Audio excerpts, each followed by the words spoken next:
बीच वाला का चेक करें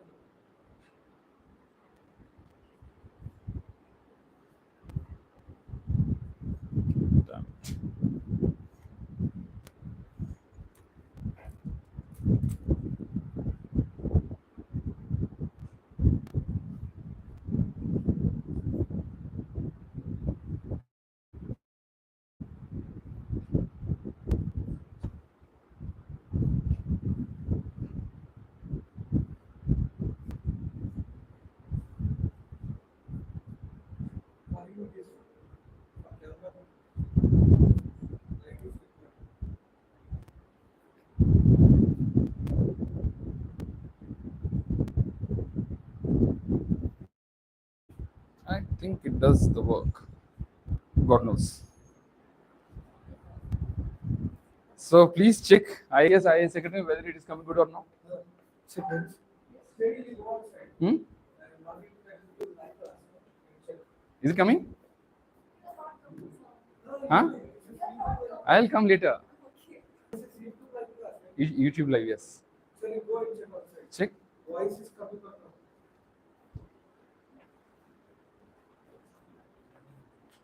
Technically, all this nonsense we should not do with your presence, unfortunately. For recording purpose. So all the classes are gonna be live. Huh? You can listen? Yes. It will be there in YouTube, so you can go back, you can watch those videos. Yes. Okay? So we'll start the class. So what were we discussing yesterday? International relations, right?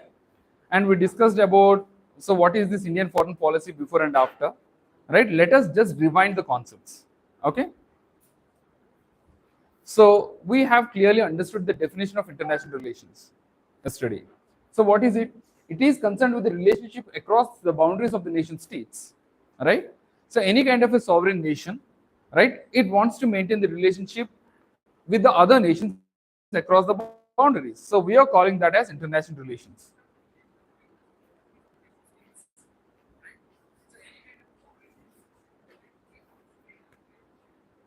Right?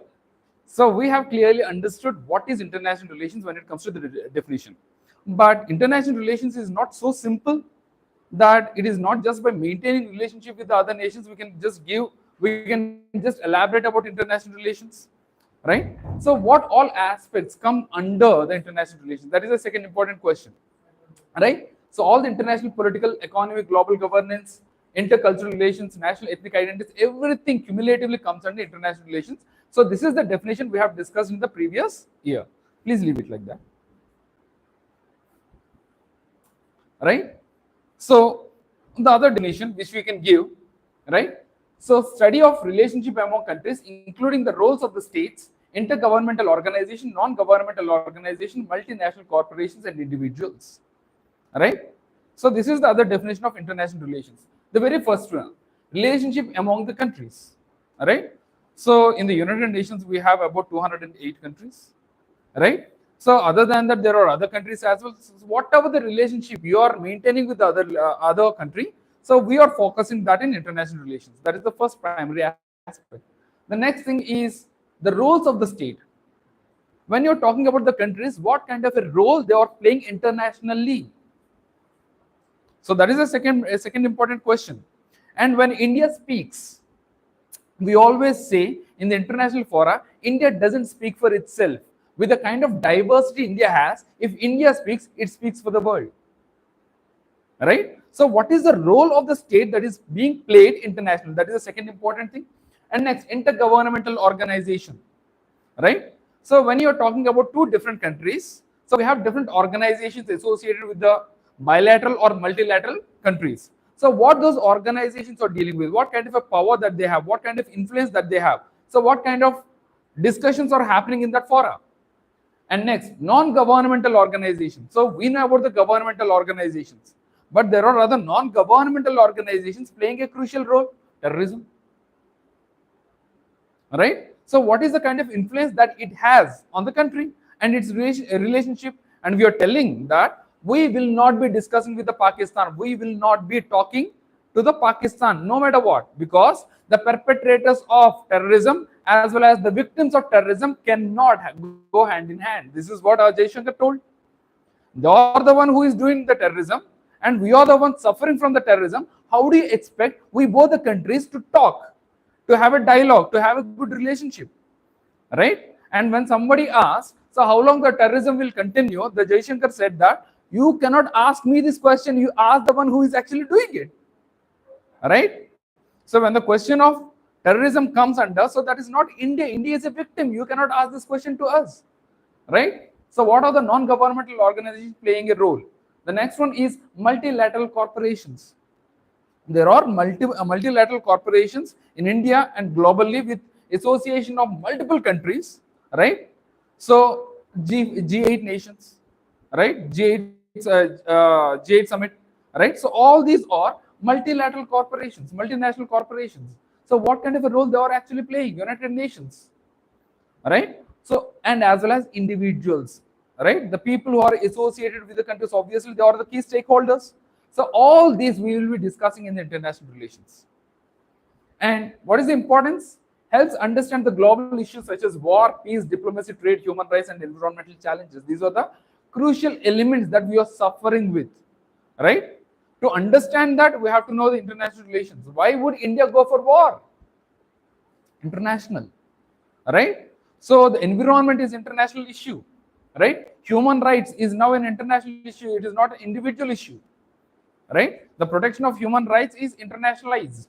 So all these are important when we are studying international relations, right? And the key concepts. There are a few key terminology which you will have to be thorough when you are studying international relations. The very first one is the state. So what do you mean by the state? State is nothing but a sovereign country, right? And when we studied polity, the very first word we will encounter when we discuss the preamble is sovereignty. So what do you mean by sovereignty? Self-rule, right? India is an independent country, not dependent on anyone, right? So any country which is sovereign is a state. Any kind of political entity which is sovereign over a geographical area is a state, right? So in India, when you call a state, we talk about the India being divided into different geographical areas for the administrative convenience and later divided based upon the linguistics, right? So we call that state. But politically, when you call a state, we call as a sovereign country, right? And the next one is nation, right? So what is a nation? Group of people sharing common cultural, ethnic, and historical traits, right? So when you're talking about India as a nation, right? So India as a nation having the common cultural, ethnic, as well as the historical traits. We all suffered for 200 years with the Britishers. We share the common history. Not just the Britishers, even beforehand, right? We were ruled by the greatest of the kings, right? The entire subcontinent was ruled under one kingship, right? The same way we have the common culture as well as the common ethnic. So when you come down the south, right, the words will match up, right? So all the Dravidian languages, we share the common culture, we share the common festivals, we share the common language origin, right? So that is a nation. The next one is sovereignty, is nothing but supreme authority of the state, right? So where does Indian sovereignty lies? Where does the Indian sovereignty lies? With the people of India, right? That is what we are calling as democracy, right? So who is the supreme authority in India? We the people, right? How we started the preamble, we the people of India, right? How we ended, we have given to ourselves. So who is giving power? Who is powerful here? We the people are powerful, right? Next one, power. So the international relations is all about power.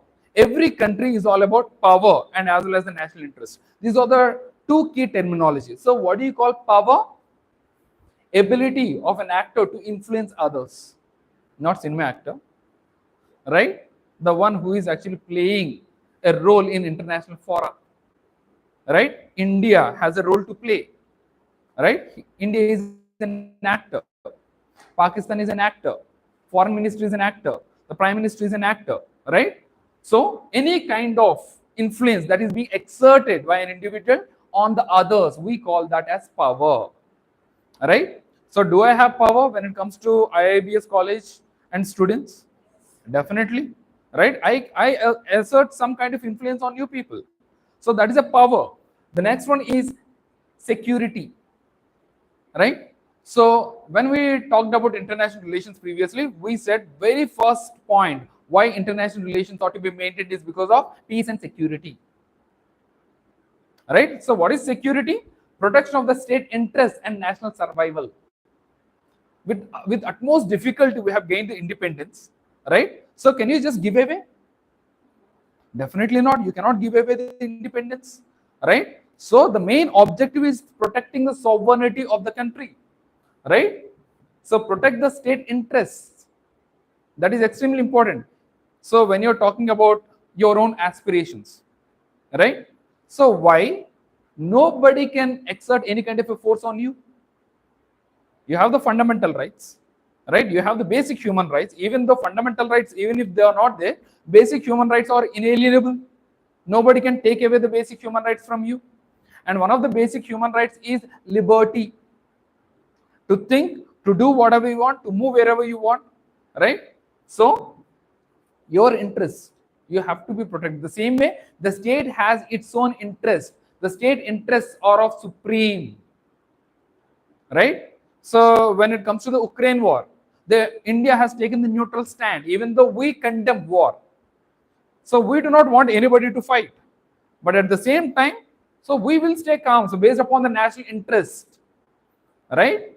So national interest comes first. So everybody started asking, so why you are purchasing oil from Russia? National interest. So I will do what is best for my people. That is a national interest, right? So the next one is anarchy, is absence of central authority in the international system, right? Oligarchy, monarchy, arch means rule. Anarchy, there is no central authority. So these are the few key terminology you have to be familiar before we get into the concepts. Next one, who are the in the international relations, right? Who play a significant role in the international relations? That is the next important thing. First one, nation states.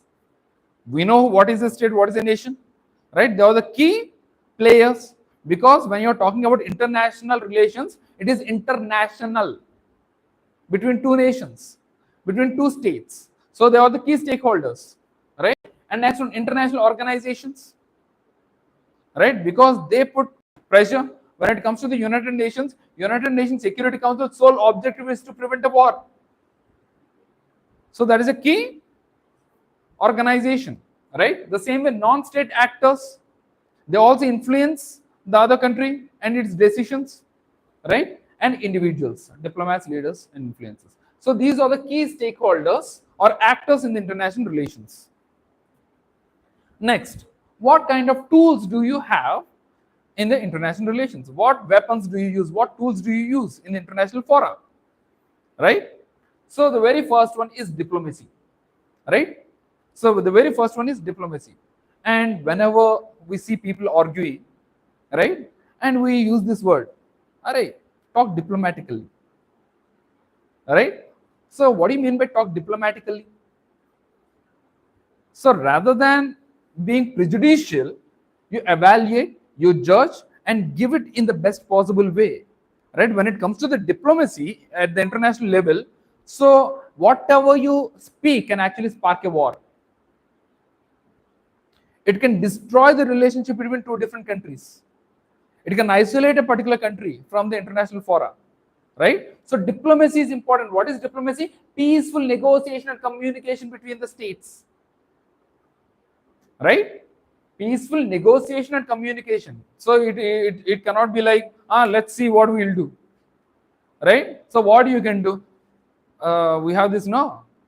So dikha mere ko, right? So kya karega tu, right? So that will not work at the international fora, right? So you have to go for the peaceful dialogue, right? So that is what we call diplomacy. The next one is foreign policy. We already discussed about the foreign policy, right? So what is the foreign policy? strategy a country uses to interact with other countries. What kind of strategy do you have? What kind of plan you have to interact with other countries? So how do you see yourself interacting with the other nations? Right? That is the foreign policy. What kind of framework do you have when you're having a dialogue with other countries? That is foreign policy. And next one, international law. We have a set of laws internationally which are same for everyone, or else it will be chaos. Right? Or else it will be chaos. So one country will say, I will not accept this. Right? So our Indian fighter jet pilot unfortunately has fallen in Pakistan.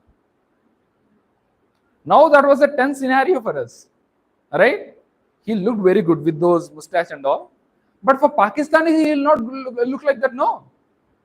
Right? So, why would they really bring him back to India? Why would they give him to India? International laws. So that there will not be any way that you can actually go for a war under those circumstances. Those are international laws. The same way, so the oceans are distributed across the world. Do you have a common law governing? Yes, we do have. That is international law, right?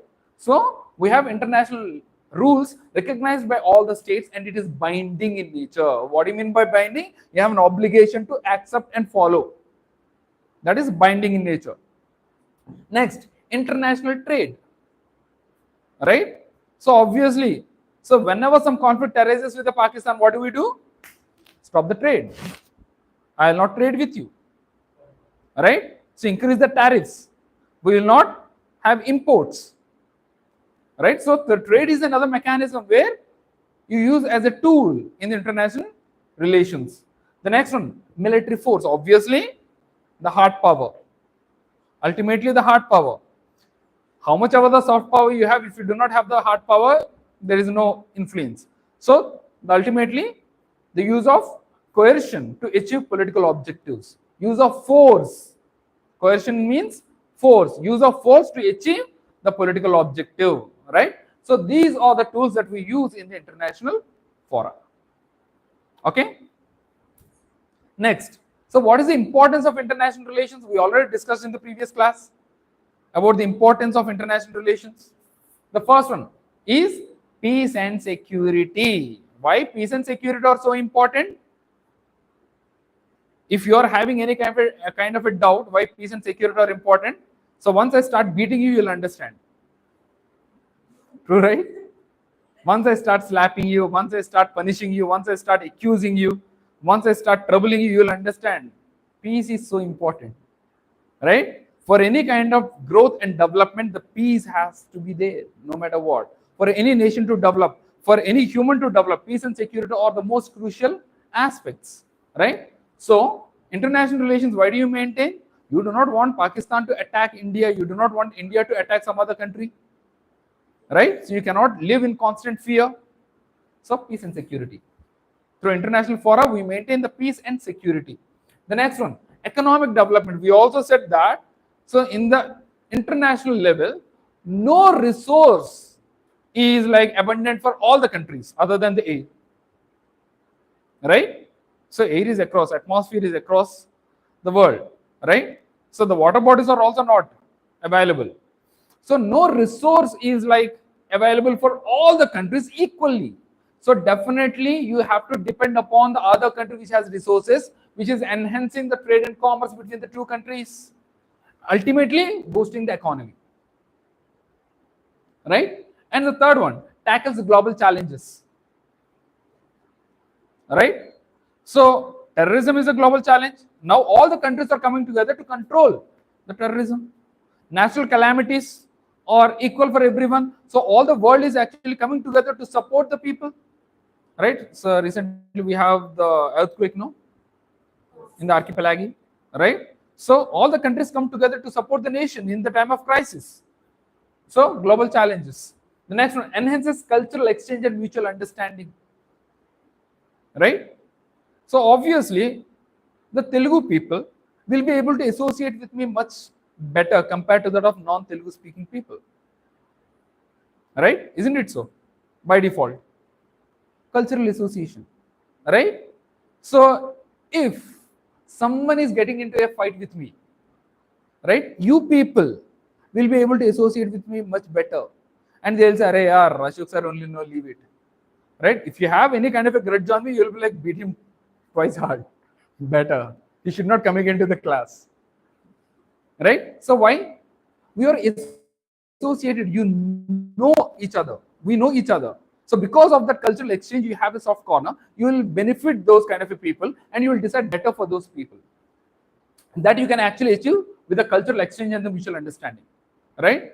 So even though our languages are totally different, our cultures are totally different, we are from different geographical areas within India, the idea of India unites everyone. Isn't it so? Right? No matter what. So immediately after India flag comes, so IPL season, everyone has their own IPL team. But when India match comes, IPL doesn't really matter. So even that foreign player is in your favorite team, no, India should win no matter what. Right? Cultural exchange and mutual understanding. The next one, strengthens the national security. Right? So with the international relations, so we can enhance the national security because the borders are protected. Right? If the borders are protected, so what problem do you have? So one of the problems with the Bangladesh is we have the largest of the boundary and which is porous. Right? So recently I went to the northeast and I have seen the India-Bangladesh boundary. Right? Only Indian soldiers were standing over there, not Bangladeshi, because Bangladeshis will come, Indians will not go to Bangladesh now. Right? Very difficult. Right? So I have seen it was just few feet away, actually, the boundary. Right? Anybody could cross it if the military power was not maintained over there. So that is the reason there are mass migrations happening from Bangladesh.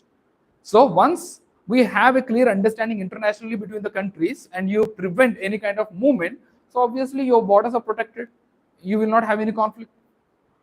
Right? So national security is preserved and supports technological and scientific advancements internationally. So any kind of an innovation, so when you could actually share the technology, that enhances the progress of science and technology for that country as well. Right? So recently, as per the new national education policy, so do you have to do graduation in that designated area only to do PhD? The question I have actually raised is in such a way that ultimate answer will be no only. So that's why you are like, no. But have you read the policy? No. You haven't read the policy, but based upon the question you have understood, the answer is no. Right? So as for the National Education Policy 2020, NEP 2020, you do not have to do graduation in that designated area.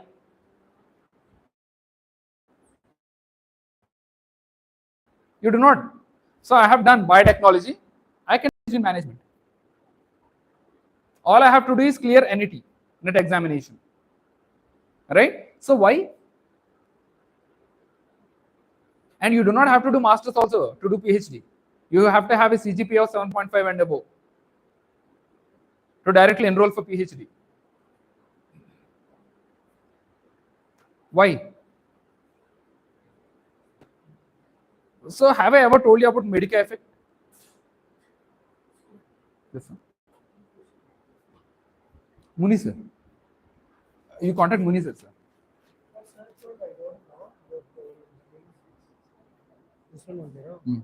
Same. But they'll get this OTP. They will get it. Not for me. They'll get it. Live class. Live class. Live class. Muni sir.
So my apologies. Okay, so Medica effect. We were talking about the Medica effect. So you know butterfly effect? Thanks to NTR's movie, right? Nanak Premato. So obviously because of that we know about butterfly effect, right? So what is butterfly effect?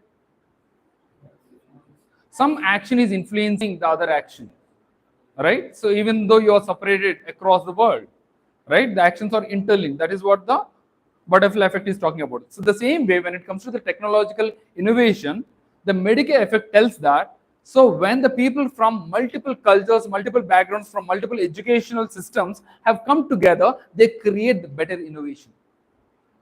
Multidisciplinary approach, right? So obviously, when people from diverse countries come together and work on a unique area, why America is famous? H1B visas. The entire brain power is there from diverse backgrounds, and they are creating innovations, right? So that is Medicaid effect. So it improves technological aspects of a particular country. The next one is improves disaster response and humanitarian aid, right? Whenever the Nepal had any problem, whenever Pakistan had any problem, whenever Bangladesh had any problem, whenever Myanmar had any problem, so immediately humanitarian response will be given by India. And we expect vice versa, right? The next one increases political influence internationally, right? So there are a few cases where we need to have that power of influence, influencing the decisions for the betterment of the national interest. So that political influence you can get through the international relations, better international relations. The next one facilitates education and employment opportunities, right? So few countries you will get visa very easily. The Indians, okay, will give visa, right? So that exchange was actually facilitated by international fora. For a few countries, visa is not required. For a few countries, visa on arrival. Why? Educational as well as employment opportunities. And next, ensure sustainable development. What do you mean by sustainable development? Utilization of the resources in such a way that we keep the same level of resources for the future generations to come. Responsibly utilizing the resources so that future generations will not have any problem utilizing the same level of resources. That is sustainable development. That is the whole objective of all the countries, right? Next, Indian foreign policy. We discussed one of the tools which we use for the international relations is foreign policy. And when you're talking about foreign policy, we can break it down into two different aspects, before as well as after India's independence. Right? Indian foreign policy before as well as Indian foreign policy after India's independence. So when you're talking about under the British colonial rule, right, we had the foreign policy, but it is dictated by the British itself. You do not have the autonomy to decide how you gonna participate on the international fora because you're being ruled by a foreign country. India was being ruled by the British. India is just a colony. So India does not have any kind of autonomy in deciding the international affairs, right? So decisions were made in London, not by Indians, right? And India acted as a part of the British Empire during the wars as well as international affairs. We have participated in both in World War I and World War II, but we do not have any kind of a take in it. So whatever the Britishers say, we will do the same, right?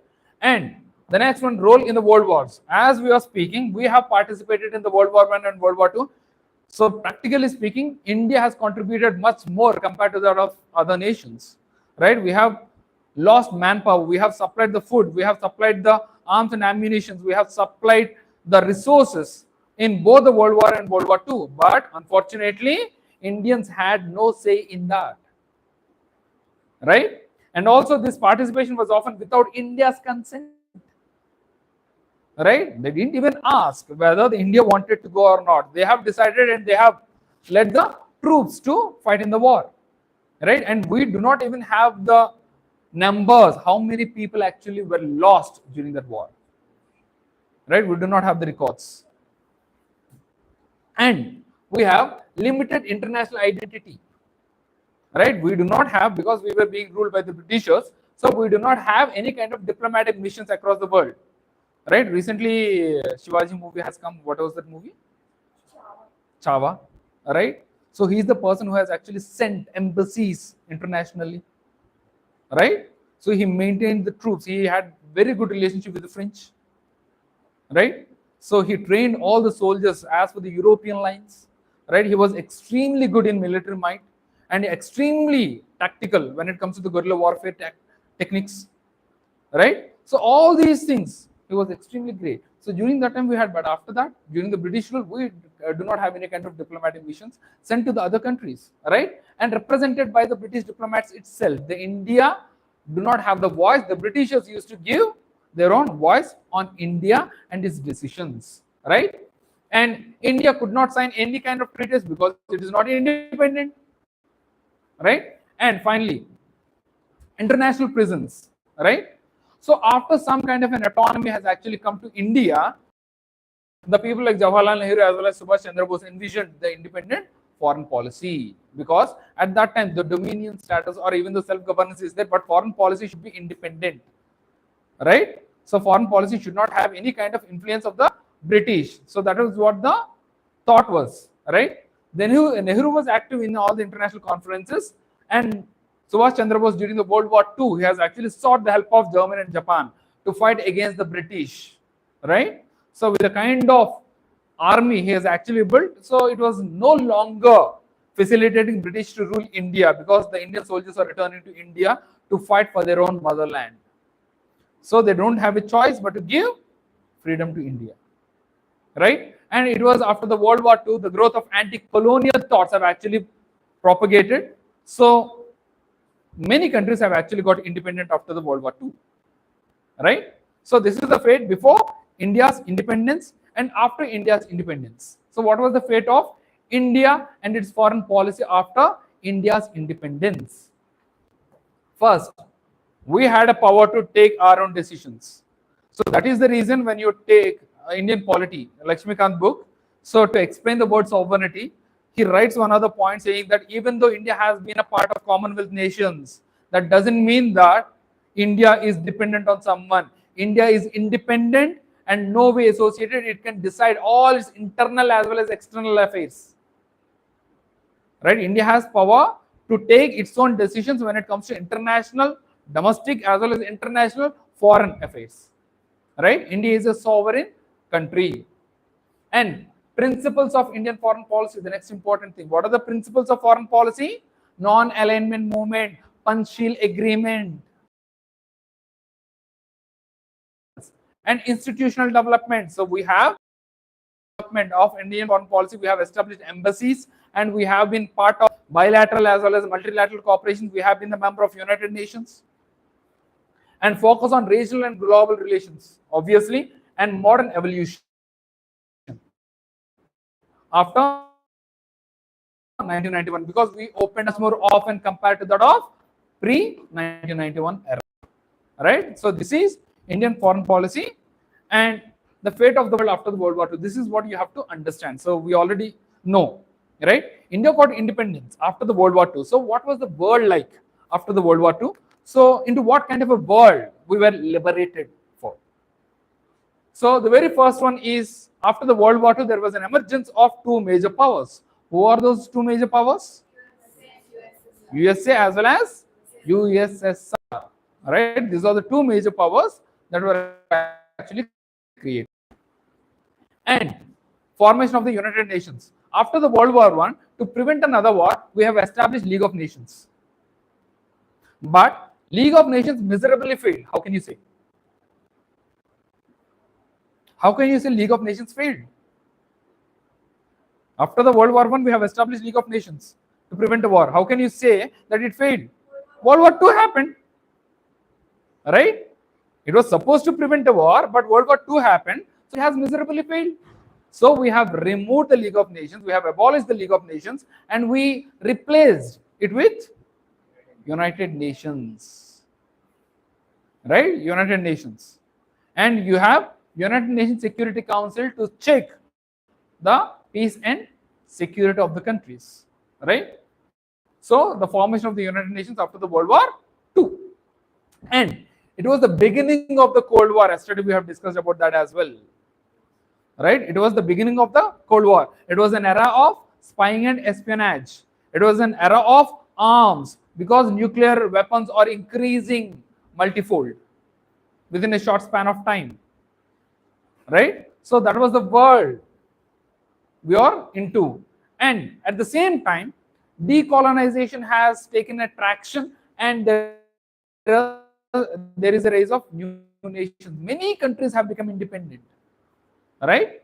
So after the World War II, decolonization, the colonial empires ought to be removed. They have to be given freedom. Decolonization has to happen. Because of that, there is a rise of new nations and creation of Israel as well as Middle East tensions.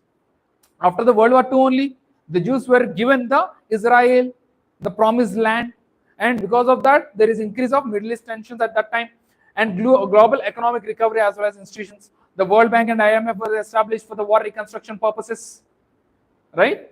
And the rise of USA as a global leader during the entire World War I and World War II. America never participated much, right? During the World War I, it was never America's interest. But what America did during the World War I, it supplied every material to fight, right? It has become very rich. In the World War II also, even though its interests lie upon the support of Europe rather than Germany, so Britain rather than Germany, but it could not participate because the entire Atlantic Ocean was controlled by the German U-boats. There is no scope of participating in the war. But at the end, it participated in the war, it dropped 2 nuclear weapons, finally ended the war, and it became superior and powerful.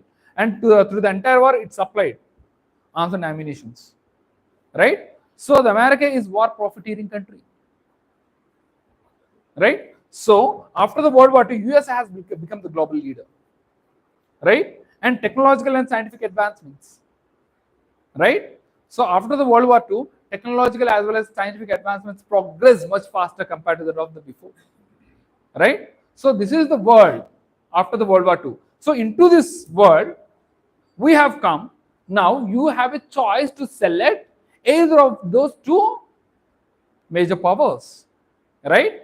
So we fell into the bipolar world after the World War II. So immediately after India got independence, so you have a choice either to take the support from the USSR or to take support from USA, right? In this, we have chosen non-alignment movement. In this, we have chosen non-alignment movement during the Cold War. So we do not want to participate in the Cold War.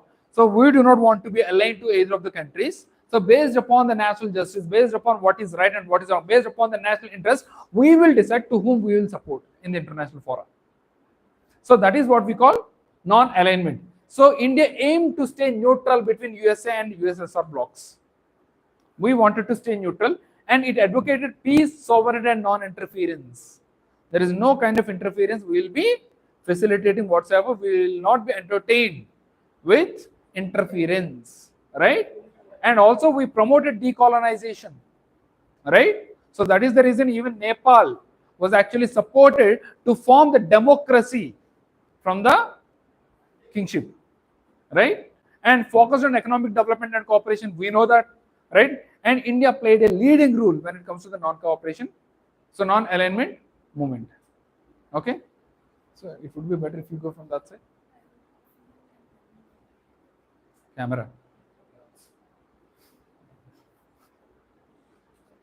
Okay, and we have expanded this membership, non-alignment membership, from 25 to 120 odd countries. So we have already discussed that. So after the collapse of the bipolar world, right? So the relevance of non-alignment movement has actually reduced, but still we discussed in what areas the relevance of non-alignment movement has been there, right? We have discussed about this point as well. So what is the relevance of non-alignment movement?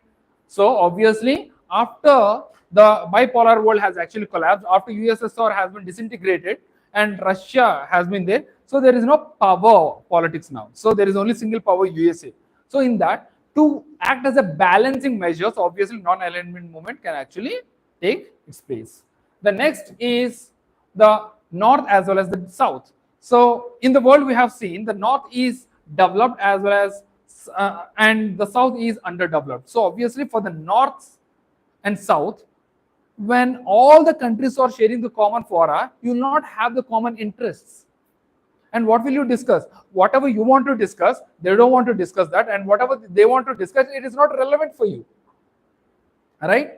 So the toppers in the class will be telling that, sir, we want extra hours. And the slow learners will be like, we are already suffering from morning till evening, they are asking for extra hours. Right? So recently our PG people, they are asking, sir, we already are good in communication skills. The corporate etiquettes also we already know. So why do we have to go for those certifications? Can you give something extra? Even if it is after 5:30, we'll stay.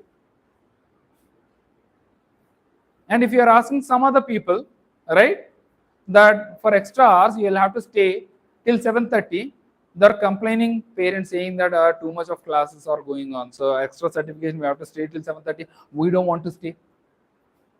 So obviously, when it comes to the people, right, based upon your interest, your objectives are totally different.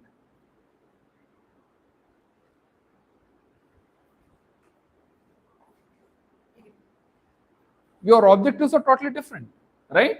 So that's why it is very difficult, right? So that is the reason why we should have a platform for the South-South dialogue. All the South countries have to have a common platforms for the South-South dialogue. So that in that way, the non-alignment movement can actually have greater relevance, and for the developing countries to discuss and deliberate upon the various global problems, we use non-alignment movement, right?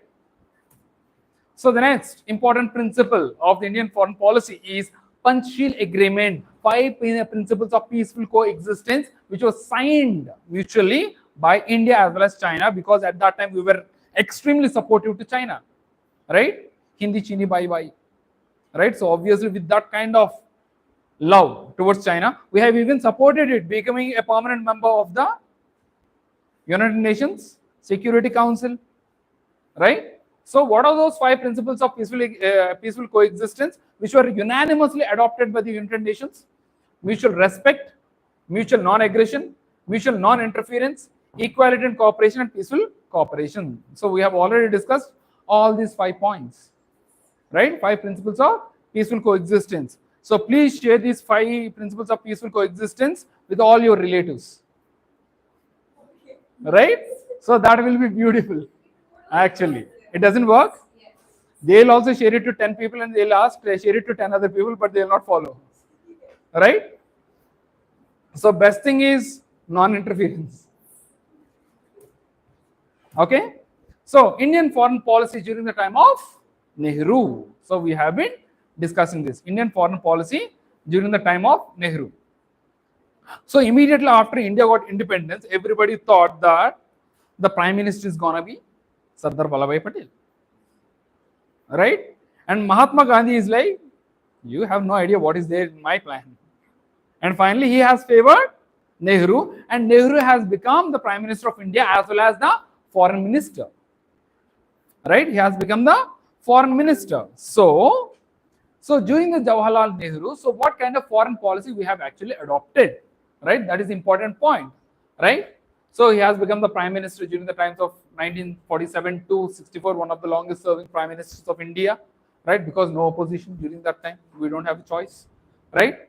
His vision was influenced by India's colonial past, commitment to peace, as well as aspirations for global justice, right? India's colonial past. So obviously, the Britishers had the capitalistic ideology. So obviously, we are more aligned towards the socialistic ideology. So we were influenced by the Russian Revolution, right, as well as the America's Revolution, right?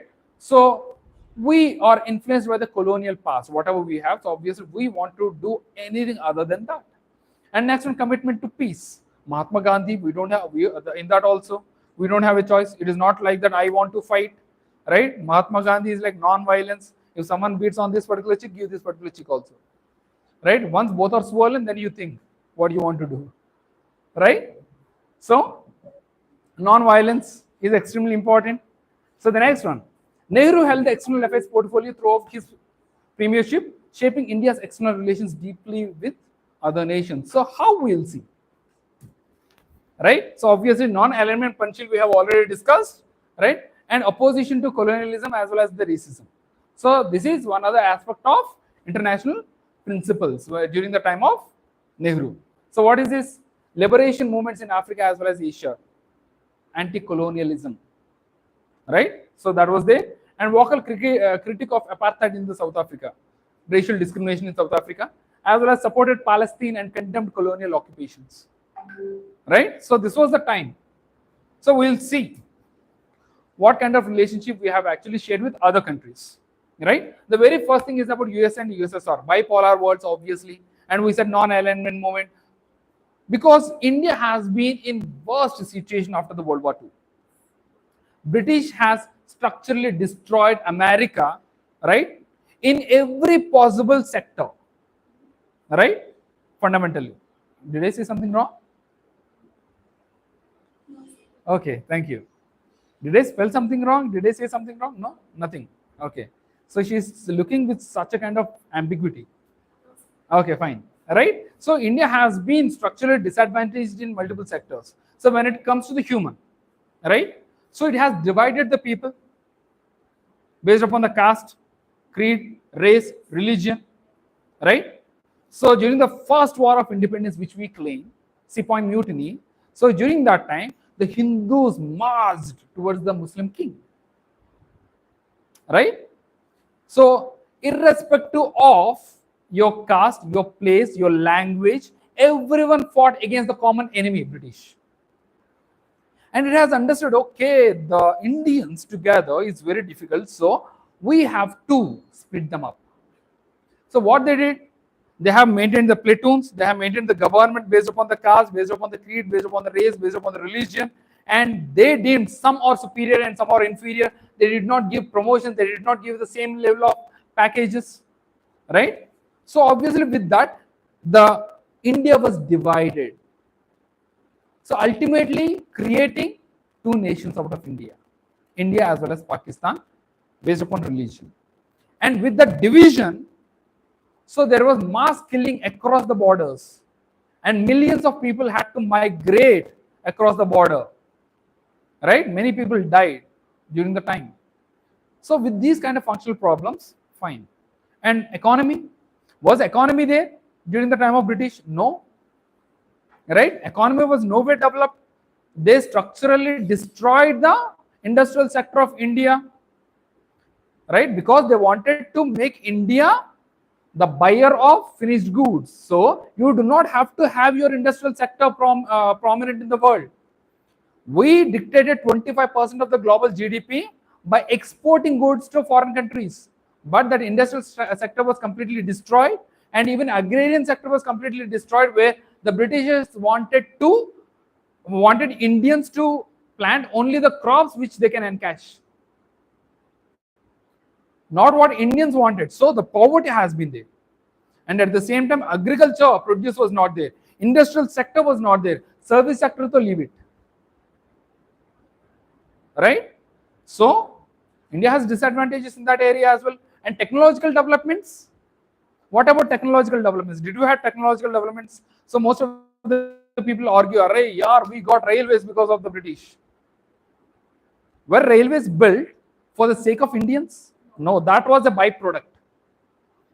The railways was actually constructed only to facilitate the movement of the finished goods or raw materials from the inlands to the ports, and to bring the finished goods from the ports to the inlands, right? And the kind of a railway lane that was actually constructed, that is no way facilitating the mass transfer of the people across the country. So you cannot say that the Britishers have actually supported Indians technologically. Whatever the innovations we are talking about, right? For the self-reliance in the arms and ammunitions, we have developed our own weapons. Supercomputers we have developed on our own. Technologically, we have been progressing, right? So few countries have actually given help, but you cannot give the credit to the British. Never, right? For any kind of technological development. So obviously, we have no choice but to take help from both the countries with these kind of disadvantages. So if you take support from one country, definitely the other country will not give support. So we have taken the neutral stand, saying that we are not aligned to any of those countries, so that we can take economical support from both the countries, but we did not join for the military alignment. Right? And when it comes to the China, so obviously Hindi Chini bye, right? We were so blinded by the Chinese that they wouldn't cross the Himalayas and would attack India. There would not be any kind of a conflict with India. So we have been having the common ancestry when it comes to the colonial power, because even the China was actually ruled by the colonial power. They had also waged these opium wars. They were also structurally destroyed by the Britishers, right? So obviously there is no way that India and actually China would become enemies back in those times. So with that ideology, we thought China would be a good ally for India. And also, we have this Asian solidarity, right? So we have this, no. So the people from the same cultural background, same geographical area, get to align themselves easily, right? Rather than Alia, right? She is being isolated totally. The people are sitting here and she is sitting there. Why? Fan, cold. Good, sorry. Okay, so when you're geographically separated, right? So obviously there will be differences, but at least when you're living in the same continent, so obviously we have this nose, Asia, right? So with that, we have better influence of China. So we are like, okay, so we can be really good friends, right? Until or unless there is cold in China, like Corona, right? So the next, but the relationship actually soared during the Tibetan issue, right? When the Tibetan issue has actually raised, the relationship between both the countries have actually come to the bottom, right? And we had a war with China as well, Indo-Sino War of 1962, which is a bigger blow of Nehru's policy, which BJP has been using since that time till now, right? So when it comes to the chronological developments during the Nehru era, right, the very first problem is with the McMahon line. So that was the boundary demarcating India as well as the China. But McMahon line was never accepted by the China because it was Tibet back then. China was not there. Tibet was an independent territory, right? So I told you, Sugauli Treaty 1914. That was the time McMahon line was actually accepted by the Tibet. It was supposed to be a trilateral agreement, but later it became a bilateral agreement, and Tibet and India have signed that McMahon line is the boundary between the Tibet as well as India. But China is not accepting. So because of that, we had the boundary disputes, right? And next one is, once India gained the independence, right, China did not yet occupy the Tibet, but in 1950, China has invaded the Tibet, unification of China. The China has to be together in all this. Only then the development actually happens. So the China has invaded Tibet, and this has eliminated the buffer region between the India and China. So we already discussed what is a buffer region, right? So buffer region is completely lost. So when the buffer region is lost, obviously the next attack is on India itself. And in 1954, we have gone for the Panchsheel agreement with the China, right? And India formally acknowledged the Chinese sovereignty over the Tibet. We have accepted that the China has the sovereignty over the Tibet, even though it is autonomous, right? So the China has the sovereignty, it is all part of China. And in 56 to 57, right, China has built a road in Aksai Chin region. It has captured the Aksai Chin region. Why? Because it wants to connect the Tibetan region to the Xinjiang region. So that's why it has constructed the highway through the Aksai Chin region, and India discovered in 1958. So late. We totally forgot about the boundaries, right? So even the Pakistan, even that way, we never thought the China would actually do that. So we didn't know it has occupied, right? And in 59, one other problem, Dalai Lama came to India because he could not survive in Tibet, and India has given asylum to Dalai Lama. And Dalai Lama is actually governing Tibet from India. So that is a question of sovereignty of China. So that has become a bigger issue, the bone of contention between India as well as China, right? And the small fights have actually started along the passes between India and the China since then. Right? And 1960, the failed talks between the Nehru and Zhou. So Chinese premier has visited India, but the dialogue was not successful. Right? We were not able to come to the common terms. Right? So both sides holding firm on their territorial claims. So whatever the China has been claiming that it is their own territory, because Arunachal Pradesh is actually seen as a southern Tibet. Right? And we are not ready to accept any kind of territorial loss. Right?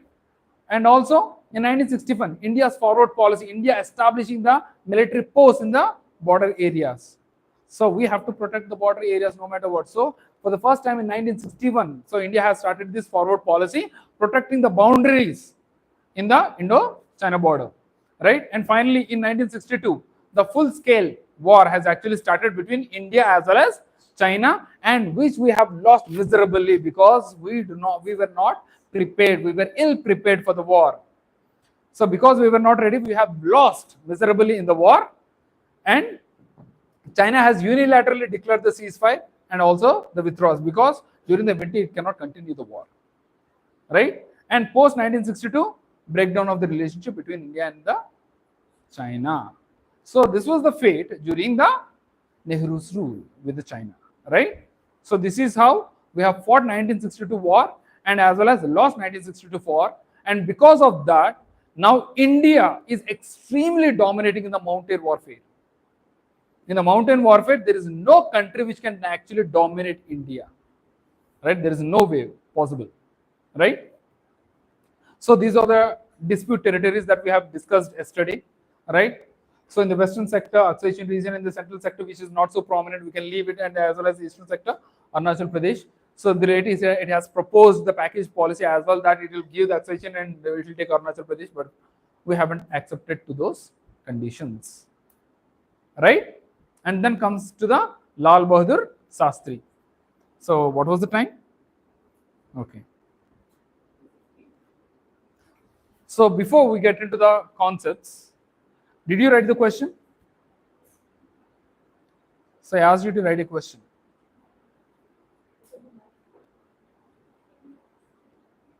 Oh, in class I asked you to write. Will you write it now?